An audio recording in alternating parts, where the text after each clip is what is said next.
So then Batman follows Dahl into, as expected, an abandoned funhouse, where one of the is startled by bursts of steam and continues to get his ass handed to him by the murderous Moppet. Game's over, Mr. Batman.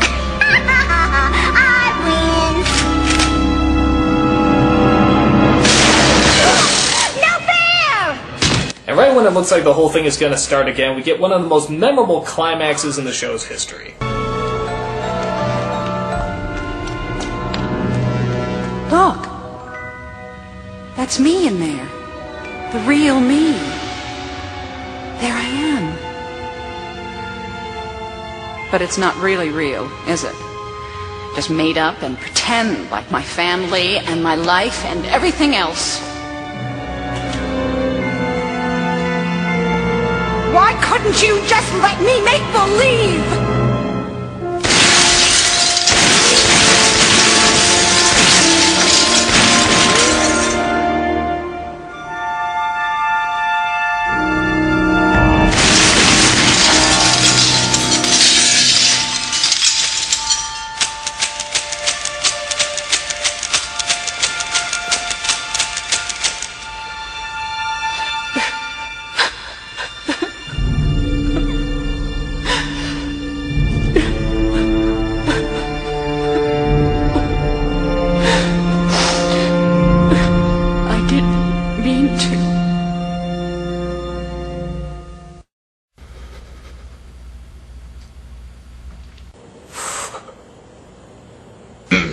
Good episode, huh?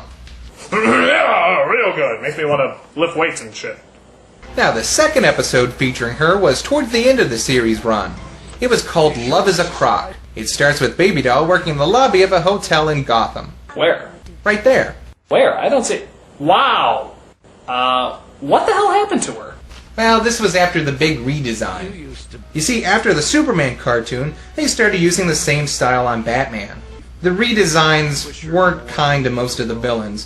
For example, Baby Doll here lost her babyish, dollish quality. You used to be somebody, didn't you? On TV? Yeah, you were Baby Doll. You got that disease. It's a condition, not a disease. I don't grow. Right. So you went nuts and tried to kill Batman. Harry, that's enough. Oh! See? She's Baby Doll. Douche! Come on, baby. Do something funny.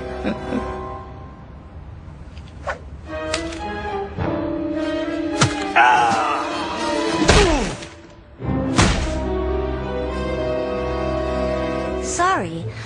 I didn't mean to. I thought my jokes were bad. Why don't they ever understand? I'm not a baby. I'm not a child. I'm just different.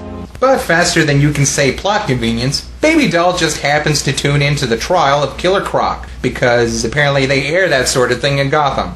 Have you anything to say before I pass judgment? Yeah. I'm a victim of prejudice. Look at me. Nobody understands how rough my life's been. Just 'cause I'm different. Does he really think that's a good excuse for being a criminal? I mean, look at Nightcrawler or The Thing. They look different and they were superheroes. Yeah, but they're Marvel and this is DC. You can't be a superhero in the DC universe unless you're pretty. That's crazy. No, I'm serious. Just look at the Justice League. They're practically all supermodels. And if you still don't believe me, just ask Linkar about what they did to Etta Candy. Who's Etta Candy? Exactly. Anyway, Killer Croc breaks loose because of willpower, I guess. Go! I'm acting!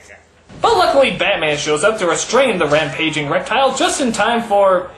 Wait a minute. How the hell did she get to the fight so fast when she was clearly sitting in her room moments ago? How do you explain that, Mr. I know everything about nothing? Well, it's obvious. They got these things called boom tubes, and well, whenever the Flash runs backwards, Superboy Prime... You got nothing. I got nothing. So, of course, Baby Doll feels sorry for Croc and visits her kindred spirit in prison. What do you want? I heard what you said to the judge. I want you to know that I understand about being different. Never let the way you look undermine your self-confidence. I admire that. I feel somehow that we're kindred spirits. Too bad we didn't meet sooner, babe. They're sending me up the river tomorrow night. My number's up. Don't lose hope. Maybe fate will take a hand. So you haven't guessed already, Baby interrupts the prison transport and oh my god, that redesign is creepy! Well, it gets creepier. Hugs! Now Baby Doll and Precious be together forever! So yeah, flash forward a bit and we find out that they've become a couple that robs banks and lives in the sewer. Alright, enough of the mushy stuff.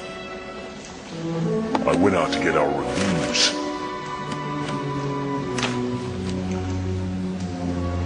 Ooh! Bonnie and Clyde! How romantic!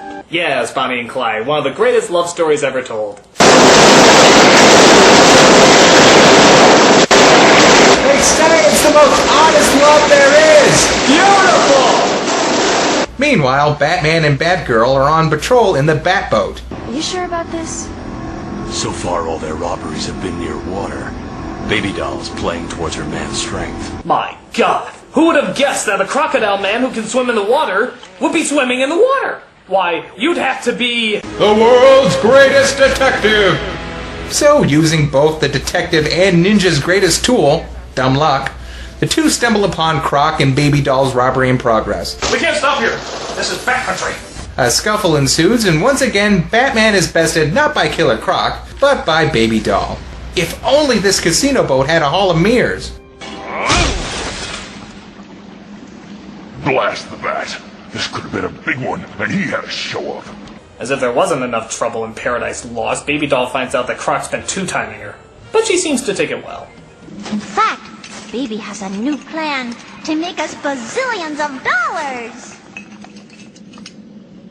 Yeah? This the big one? The bestest. Gonna keep Baby and Precious warm forever and ever.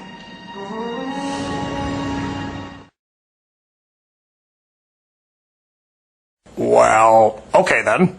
So what is Baby Doll's new plan? Well, it involves a nuclear power plant, so you know it's sane. So now what? We call the cops and demand a payoff, right? No, we don't do anything. What? What are you saying? The Cupid doll knows all about your little excursions down to the docks. I won't let you betray me again. When the reactor reaches critical mass, you and I will die together and take all of Gotham with us. Are you nuts? Shut this thing down, now! Ah! You do it. You know, solo. I like how he looks at the controls as if you're actually trying to figure it out. Let's see. First I lie motionless just under the surface of the body of water. Then I wait for a caribou to get close enough and... No, that's not it.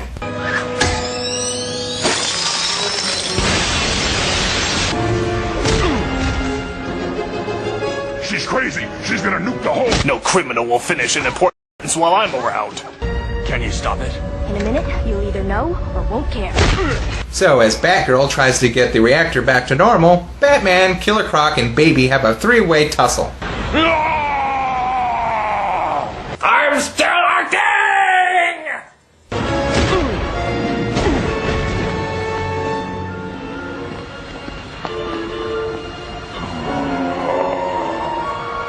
Croc! Don't! Burnt-lipped alligator moment!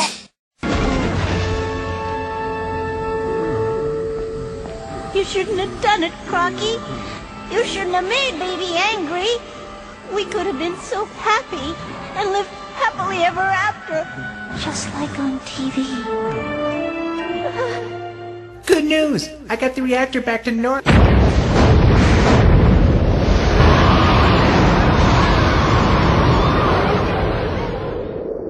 So, that's her last appearance, right? Well, yes and no. You see, there is this one part in an episode of the latest Batman series, Brave and the Bold. It's an episode entitled Invasion of the Secret Santas. A villain named Funhouse is terrorizing the city with toys on Christmas, and it's up to Batman and Red Tornado to stop him. Now tell me if this doll that Funhouse has in his hands looks familiar.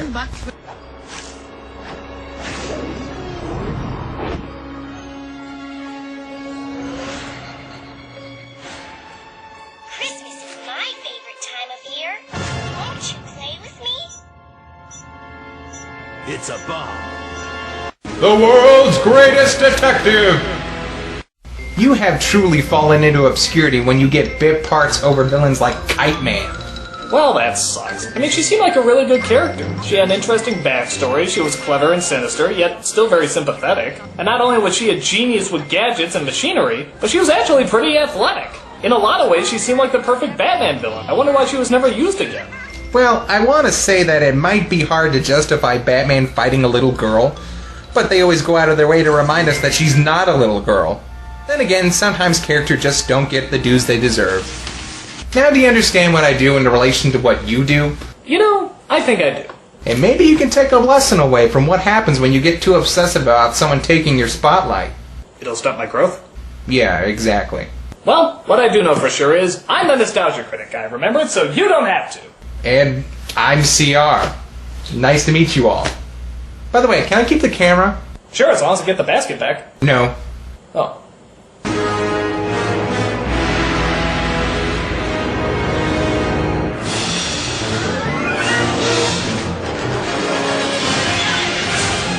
So, why all the buttons on the leather jacket? I don't know. Why'd the AC/DC look? Touché.